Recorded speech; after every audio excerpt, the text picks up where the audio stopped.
JTV নিউজে সবাইকে স্বাগতম।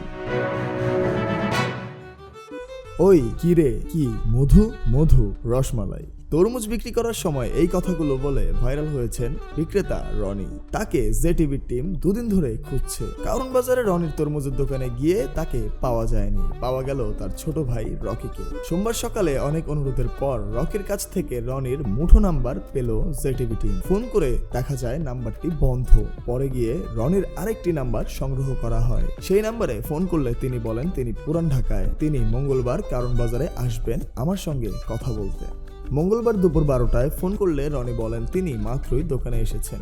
কয়েক মিনিটের মধ্যে সেখানে গিয়ে রনিকে পেলাম, মুখে মাস্ক পরা। কেন মাস্ক পরেছেন? সব সময় কি মাস্ক পরেন রনি? জানতে চাইলে রনি বলেন কেউ যেন তাকে চিনতে না পারে সেজন্য সে মাস্ক পরেছেন। রনি তার দোকানে দাঁড়িয়ে মাস্ক পরা অবস্থায় মিনিট 10 মতো আমার সঙ্গে কথা বলেন। তিনি বলেন ভাইরাল আলোচিত হওয়ার পর এখন তিনি লুকিয়ে থাকছেন। তাকে দোকানে দেখলে ইউটিউবাররা দোকানে ভিড় করেন, ভিডিও বানাতে চান, অনেক মানুষ ছবি তুলতে দোকানে যান। এতে তার আর তরমুজ বিক্রি করা হয় না। পাশাপাশি আশেপাশের বিক্রেতারা বিরক্ত হন, এ কারণে তাকে লুকিয়ে থাকতে হচ্ছে। রনি বলেন দোকানদাররা বলেছেন ভাই আপনার জন্য আমাদের ব্যবসা বন্ধ হয়ে গেছে, তাই আমি এখন দোকানে থাকতে পারছি না। আমার কষ্ট হোক, তবু আমার কারণে আমি কারো ক্ষতি চাই না। রনির বাড়ি মুন্সিগঞ্জের বিক্রমপুরে।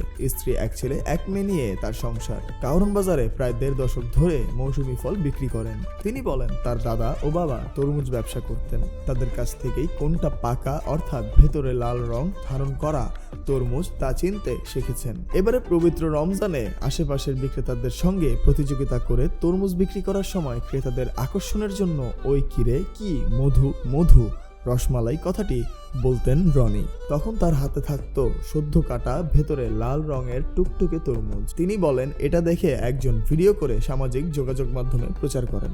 তারপর থেকেই তিনি ভাইরাল হন। রনি বলেছেন ভাইরাল হওয়ার পর শত শত ইউটিউবার ও উৎসুক ব্যক্তি তার দোকানে আসেন, তরমুজ বিক্রি ও কেটে দেখানোর ভিডিও করা শুরু করেন। এক পর্যায়ে ইউটিউবার ও উৎসুক মানুষের ভিড়ের চাপে তার দোকানের ক্রেতা আসা কমে যায়। আশেপাশের দোকানদাররা প্রতিবাদ জানাতে শুরু করেন।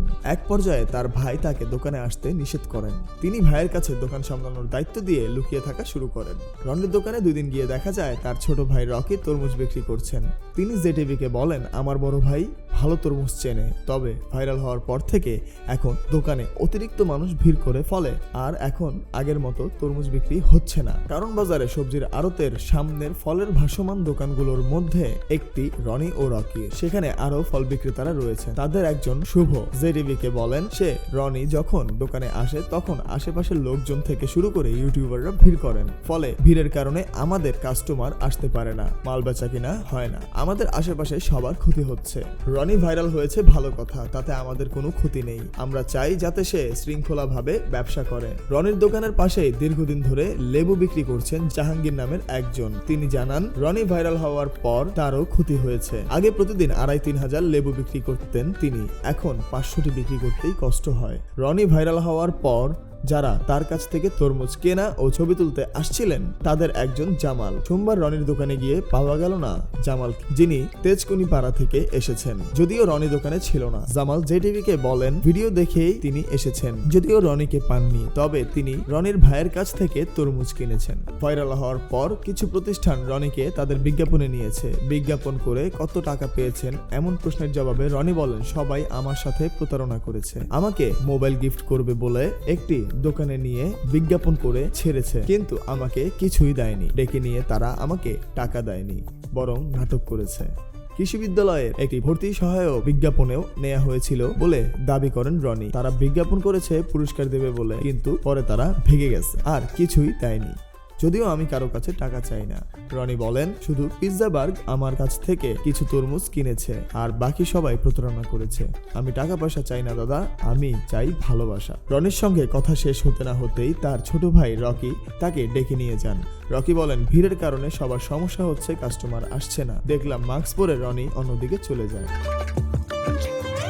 আজ এই পর্যন্তই। আরো ভাইরাল নিউজ পেতে জেটিভির সাথেই থাকুন। JTV news.